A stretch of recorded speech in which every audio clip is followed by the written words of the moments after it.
Hello everyone, commerce अध्ययन में हम बात करेंगे कॉस्ट अकाउंटिंग, जो कि आपका बीकॉम एंड बीबीए का सब्जेक्ट है। उसमें जो आपका चैप्टर है जॉब कॉस्टिंग।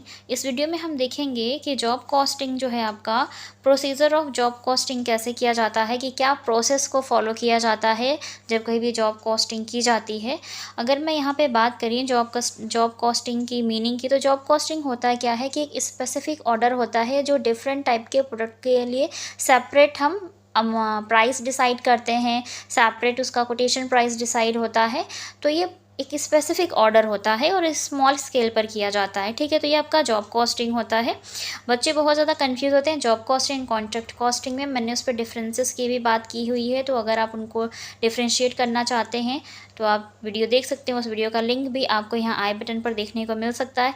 साथ ही साथ जॉब कॉस्टिंग क्या है, इसकी पर्टिकुलर मीनिंग क्या है, डेफिनेशन क्या होती है, फीचर्स क्या हैं, ऑब्जेक्टिव्स क्या हैं, लिमिटेशंस क्या होती है, एडवांटेजेस क्या होते हैं, तो वो इस पर भी मैंने वीडियो बनाया हुआ है। सो उसका लिंक भी आपको यहाँ पर आई बटन पर देखने को मिल सकता है, तो यहाँ से जा कर के आप इस वीडियो को देख सकते हैं। इस वीडियो में हम डिस्कस करेंगे प्रोसीजर ऑफ जॉब कॉस्टिंग, कि जॉब कॉस्टिंग को प्रिपेयर करते टाइम किन प्रोसेस को फॉलो किया जाता है। तो फर्स्ट इज एस्टिमेटिंग। एस्टिमेटिंग को हिंदी में बोलते हैं अनुमान लगाना।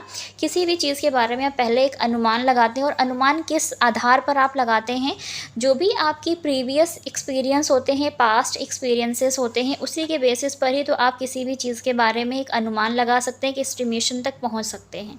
ठीक है, अगर जॉब कॉस्टिंग की बात करें तो जो भी लास्ट जॉब आपको प्रोवाइड की गई थी, जो जॉब दैट मीन्स कि यहाँ पर मतलब होता है एक पर्टिकुलर स्पेसिफिक ऑर्डर जब आपको एक क्लाइंट से मिलता है तो आप उसको कंप्लीट करते हैं।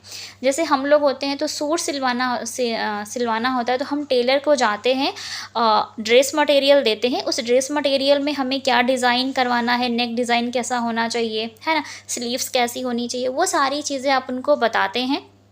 उसके अकॉर्डिंग वो उस काम को, मीन्स उस सूट को बनाते हैं। ठीक है, आपके अकॉर्डिंग। तो आपने क्या किया, उनको एक जॉब प्रोवाइड कर दिया, एक स्पेसिफिक ऑर्डर दे दिया ना कंप्लीट करने के लिए, काम करने के लिए। तो वो होता है आपका एक पर्टिकुलर जॉब। और जब उसके लिए कॉस्टिंग की जाती है, मीन्स उसकी कॉस्ट को कैलकुलेट किया जाता है, तो उसको बोलते हैं जॉब कॉस्टिंग।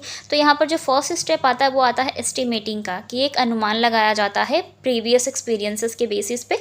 लाइक अगर कॉस्ट की बात करें तो यहाँ पर कॉस्ट ऑफ मटेरियल्स कितना यूज़ हुआ, कॉस्ट ऑफ लेबर कितना लगा हुआ है यहाँ पर, एंड कॉस्ट ऑफ ओवरहेड्स क्या हुए होंगे। ये सारी चीज़ों का यहाँ पर एस्टिमेशन किया जाता है। इसको एस्टिमेट किया जाता है, पूरी कॉस्ट को एस्टिमेट किया जाता है according to past experiences. Okay, next point की अगर हम बात करें तो next point is your planning. Planning हम सभी को पता है कि कुछ भी करने से पहले हम चीज़ों को प्लान करते हैं। प्लान कैसे करते हैं आप, पास्ट एक्सपीरियंस के बेसिस पे। लाइक आपने सबसे पहले पास्ट एक्सपीरियंसेस को देखा, एस्टिमेट किया चीज़ों को, फिर आपने उसके अकॉर्डिंग प्लानिंग स्टार्ट की। ठीक है, तो आप जब प्लानिंग करते हैं तो प्लानिंग में बहुत सारी चीज़ें इन्वॉल्व होती हैं। लाइक आप एक कंट्रोल के साथ चीज़ों को देखते हैं कि कहाँ पर कौन सी चीज़ कितनी मात्रा में यूज़ होनी चाहिए, तो आप उन चीज़ों का ख्याल रखते हैं। सपोज़ अगर एक प्रोडक्शन कंपनी है, प्रोडक्शन करती है, तो वहाँ पर बहुत सी ऐसी चीज़ें होती हैं जो नहीं होनी चाहिए, और चीज़ों को एक कहते हैं ना इफ़ेक्टिव वे में यूज़ करना आना चाहिए। ठीक है, तो प्लानिंग में जैसे कि आप डिसाइड करते हैं कि प्लान क्या क्या चीज़ें होनी चाहिए। जैसे कि अगर बहुत ज़्यादा मटेरियल वेस्ट हो रहा है तो आप उसको कंट्रोल कर सकें। जो भी मैन पावर उस प्रोडक्शन हाउस या प्रोडक्शन कंपनी के पास अवेलेबल है, उस मैन पावर का बहुत अच्छे तरीके से यूज़ होना चाहिए। मशीनरी, जो भी मशीनरी वहाँ पे यूज़ हो रही है, उन मशीनरी को रिपेयर मेंटेनेंस का ख्याल रखना चाहिए, और उसका इफ़ेक्टिव तरीके से यूज़ होना चाहिए। एंड मशीनरी आवर्स जो होते हैं वो भी डिसाइड होने चाहिए, कितने घंटे वो मशीनरी काम करेगी। ठीक है, मशीन काम करेंगी उस तरीके से, मीन्स। और अदर रिसोर्सेज भी बहुत सारे अवेलेबल होते हैं, तो उन अदर रिसोर्सेज का कैसे यहाँ पर इफ़ेक्टिवली यहाँ पे यूज़ करना है, ये सारी चीज़ें प्लानिंग का पार्ट होती है। और प्लान करते टाइम ही डिसाइड करते हैं कि कहाँ से किस चीज़ को कितनी मात्रा में यूज़ करना है। ठीक है, लाइक अगर मैन पावर है तो कहाँ पर किस पर्सन को आपको लगाना है, कितना वो उसके पास एक्सपर्टीज़ होनी चाहिए, कितना एक्सपीरियंस होल्डर होना चाहिए वो पर्सन। मशीन्स की बात करें तो उस मशीन जो है वो कैसे, वो वर्किंग आवर्स उसके कितने होने चाहिए, उस प्रोडक्शन काम को कंप्लीट करने में कितना टाइम लगता है। तो इस तरीके से जो भी जॉब डिज़ाइंस होती हैं या जो भी प्लानिंग डिपार्टमेंट्स होते हैं, ये इनका काम होता है इस प्लानिंग के अकॉर्डिंग जो भी जॉब दी गई है उस जॉब को पर्टिकुलर टाइम पे कंप्लीट करना। ठीक है, तो ये प्लानिंग का पार्ट हो गया। प्रोडक्शन ऑर्डर की अब हम बात करें कि आप सभी को पता है कि जॉब कॉस्टिंग या जॉब जो होता है एक प्रोडक्शन पर्टिकुलर प्रोडक्शन का ऑर्डर होता है यहाँ पे। ठीक है, किसी भी पर्टिकुलर प्रोडक्ट का यहाँ पर प्रोडक्शन किया जाता है। तो यहाँ पे जैसे कि अब उनको क्या क्या चीज़ें चाहिए प्रोडक्शन ऑर्डर के लिए, उन्हें प्रोडक्शन इन्फॉर्मेशन चाहिए होती है कि लाइक अगर उस किसी प्रोडक्ट को बनाना है तो क्या इन्फॉर्मेशन कहाँ से कलेक्ट होनी चाहिए। ठीक है, quantity of units to be manufactured means कितनी क्वांटिटी और कितनी यूनिट्स उस पर्टिकुलर प्रोडक्ट की बनानी है आपको। ठीक है, ये सारी चीज़ें बहुत ज़्यादा क्लियर होनी चाहिए तो चीज़ें आसान हो जाती हैं। कितने टाइम पे किस डेट को उस काम को स्टार्ट करना है और कितने टाइम में उस वर्क को कंप्लीट कर देना है। सो डेट ऑफ कंप्लीशन भी डिसाइड होना चाहिए पहले से। मटेरियल्स रिक्वायर्ड, और उस पर्टिकुलर प्रोडक्ट को बनाने के लिए किन मटेरियल्स की आपको ज़रूरत पड़ेगी। ठीक है, किस टाइप के मटेरियल की ज़रूरत पड़ेगी तो वो भी होना चाहिए। ऑपरेशंस नीडेड की बात करें तो किस टाइप के ऑपरेशंस की यहाँ पर आवश्यकता पड़ सकती है, किन चीज़ों की किस मशीनरी किस टाइप की मशीन यूज़ होगी। ये सारी चीज़ें प्रोडक्शन ऑर्डर में बहुत ज़्यादा इंपॉर्टेंट रोल प्ले करती हैं। तो ये 3 स्टेप हो गए। Next is job cost sheet. अब अगर हम जॉब कॉस्ट शीट की बात करें बच्चा, तो जब कभी भी आपका ये पर्टिकुलर जॉब कॉस्टिंग चल रहा होता है तो जो भी कॉस्टिंग डिपार्टमेंट्स होते हैं ना वो क्या प्रिपेयर करते हैं, जॉब कॉस्ट शीट प्रिपेयर करते हैं for each type of job. क्योंकि हर तरह की जॉब हो सकती है, डिफरेंट टाइप की जॉब्स होती हैं। ठीक है, सो डिफरेंट टाइप की अगर हम जॉब मान लीजिए प्रोडक्शन से रिलेटेड है तो कोई गारमेंट का प्रोडक्शन कर रहा है तो वहाँ पर वो अलग टाइप का वो जॉब हो जाता है। ठीक है ना, अगर कोई इस पेन का प्रोडक्शन करा तो ये एक अलग टाइप का प्रोडक्शन वर्क हो गया। तो हर एक अलग अलग जितने भी डिफरेंट टाइप्स के प्रोडक्ट हैं या ईच जॉब आप बोल सकते हैं, तो उसके लिए क्या चीज़ें हैं, किस तरीके से होगा, हर एक जॉब के लिए जो ऑर्डर नंबर होता है वो ऑर्डर नंबर डिसाइड होता है। ठीक है, तो उन चीज़ों का ध्यान रख करके ही जॉब कॉस्ट शीट को प्रिपेयर किया जाता है, किसके द्वारा, कॉस्टिंग डिपार्टमेंट के द्वारा। ठीक है, तो अगर हम बात करें तो ये जो भी आपका कॉस्ट शीट में हम सभी को पता है किन किन चीज़ों को रखा जाता है। लाइक रॉ मटेरियल है ना, डायरेक्ट मटेरियल में रॉ मटेरियल कितना यूज़ हो रहा है, डायरेक्ट लेबर कितना है, वर्क्स ओवरहेड्स कितने हैं, है ना, ऑफिस ओवरहेड कितना हो रहा है, आपका एडमिनिस्ट्रेशन एंड सेलिंग ओवरहेड कितना है।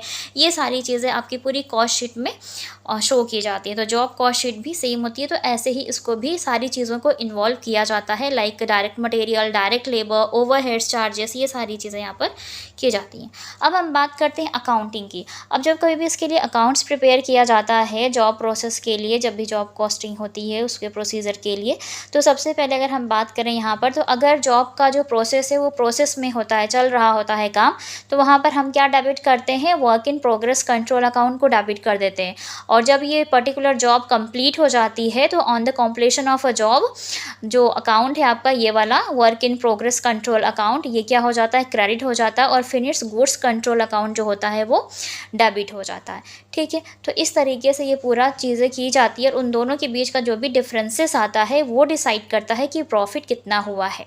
ठीक है, तो जो भी प्रोसेस अगर आपका जॉब कॉस्टिंग एज अ अभी प्रोसेस में है तो वहाँ पर क्या प्रिपेयर होता है, डेबिट हो जाता है आपका work in progress control account. और जब कंप्लीट हो जाता है तो वहाँ पर प्रिपेयर होता है ये जो अकाउंट है आपका work in progress control account, ये क्रेडिट हो जाता है। और बाद में क्या होता है, finish goods control account debit हो जाता है। ठीक है, और इस तरीके से कॉस्ट को फाइंड करके प्रॉफिट को फाइंड कर लिया जाता है। उन दोनों के बीच का जो भी डिफरेंसेस होगा प्रॉफिट या लॉस हम फिर जान लेते हैं। ठीक है, अगर आप कहेंगे तो मैं इस पर प्रैक्टिकल क्वेश्चन भी 1-2 डिस्कस कर लूँगी, आपको और चीज़ें बहुत आसानी से क्लियर हो जाएंगी। नेक्स्ट बात करते हैं कंप्लीशन ऑफ जॉब की। जो भी जॉब है वो कंप्लीट जब हो जाती है, पर्टिकुलर मान लीजिए इस पेन का प्रोडक्शन करना था, अब इस पेन का प्रोडक्शन काम कंप्लीट हो चुका है। ठीक है, तो कंप्लीशन ऑफ जॉब की बात करें तो जब भी ये पेन के प्रोडक्शन के लिए जो जॉब दी गई थी, किस पर्टिकुलर इस टाइप का पेन बनाना था, और ये जब काम कंप्लीट हो जाता है तो अब इस जॉब कंप्लीशन रिपोर्ट सबमिट की जाती है।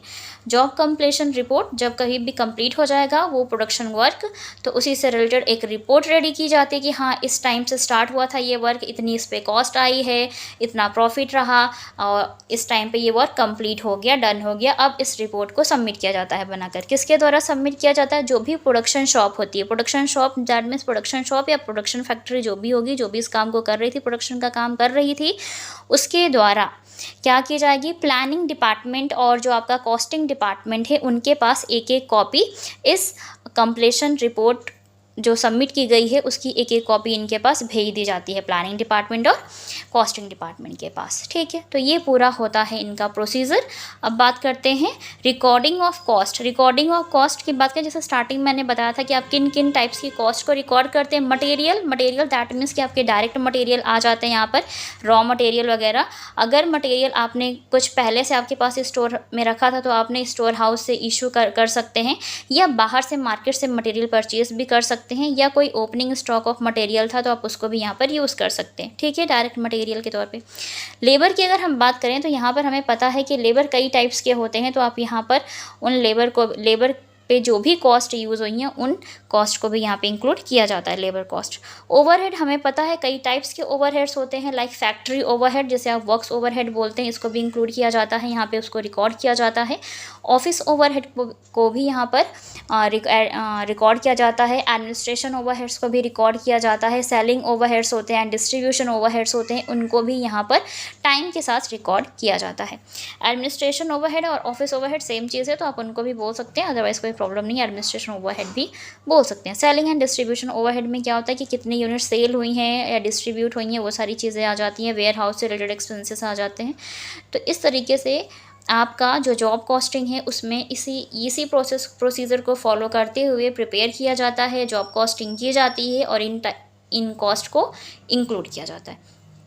मैं यकीन करती हूँ इस वीडियो के माध्यम से आपको जॉब कॉस्टिंग का जो प्रोसीजर है वो अच्छे से समझ में आ गया होगा, और जो भी प्रीवियस वीडियोस है इस टॉपिक से रिलेटेड उनका जो लिंक है वो आपको यहाँ आई बटन पर देखने को मिल सकता है, या फिर चैनल पर विजिट करके आप प्लेलिस्ट भी चेक कर सकते हैं, और भी जो आपके इंपॉर्टेंट चैप्टर्स हैं इस सब्जेक्ट से रिलेटेड वो देखने को मिल जाएंगे, तो वहाँ से आपको हेल्प हो जाएगी।